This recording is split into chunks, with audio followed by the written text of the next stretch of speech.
நெல்லை அருகே ஒரு பழைய காட்டுப்பாதையில் காவல் அதிகாரி சத்யா ஒரு விசாரணைக்கு வந்திருந்தார்.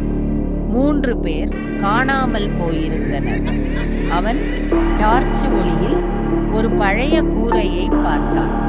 அருகில் ஒரு குப்பையில் 3 செருப்புகள்.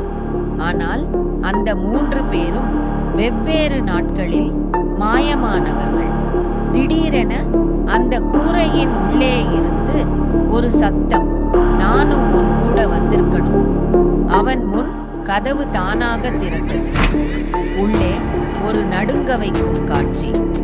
மாயமான 3 பேரும் நாற்காலியில் உயிரின்றி அமர்ந்திருந்தனர். சத்யா பின்தங்கி திரும்பி ஓட கதவுக்கு பின்னால்